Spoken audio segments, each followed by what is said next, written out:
It's how to disqualify a prospective client you can't serve. Hi Tom, it's Anthony Anarino and I want to apologize. I got with my team and we looked at your challenge through every possible lens we could possibly look at it through. And we can't find any way to generate the results that you need at the investment that you can afford right now. And I want to apologize that there's nothing more we can do right now, but I would like to leave the door open. And if your situation changes in the future, I'd love for you to reconsider us and we'd love to try to work with you again. In the meantime, I know other people in the business who are probably better situated to help you, and I'd love to make a referral if that would be helpful for you. Can I do that for you? And is there anything else you need from me?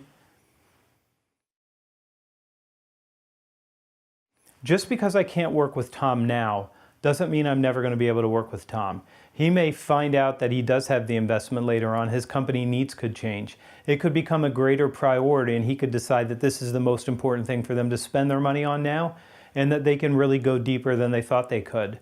Or later on, Tom might go to another company and say, I really like these guys the best, but I couldn't afford them at my last company and here I can.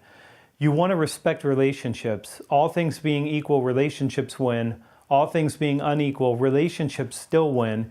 And you're always trying to make things unequal, particularly by having the kind of relationships that allow you to always have another chance to do business together. So if you can, make the referral. Find Tom somebody who can help him with what he needs.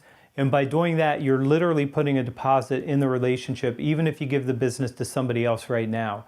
Later on, that will come back to you. If you're disqualifying it, still do everything you can to help your prospective client because things change.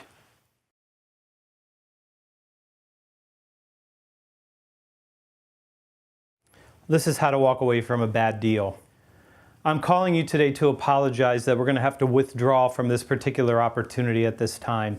There are constraints on your side, particularly around the investment, and there are constraints on our side about being able to deliver the outcomes that you need right now that are going to prevent us from moving forward. But I do want to apologize, and I do want to ask you if I can help you find someone else who may be able to help you with this opportunity right now. And I'd love to leave the door open so that if anything changes on your side or on our side, we can get back together at some time in the future. Okay, I'm not closing the door on this forever just because it's a bad deal right now. They don't have the money right now, or they have some constraints where they're not willing to make the internal changes that they need to make, or we're not willing to do what they need to be able to serve them right now. Whatever it is, it's okay. I'm going to withdraw from this, but I'm going to offer to find them someone else. So if I can pass this to a competitor who can do this work because they work at a lower price or a lower rate than we do, or if I can pass it to someone who specializes in this and we don't, I want to leave the door open. Their situation can change. They can find the investment.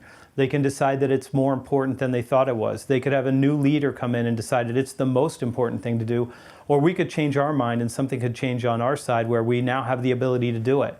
You want to make friends and you want to do this letting people down very, very softly because later on we may come back together and we may find a deal. So go ahead and withdraw from a bad deal, but always leave the door open and protect that relationship because in the future you may need it.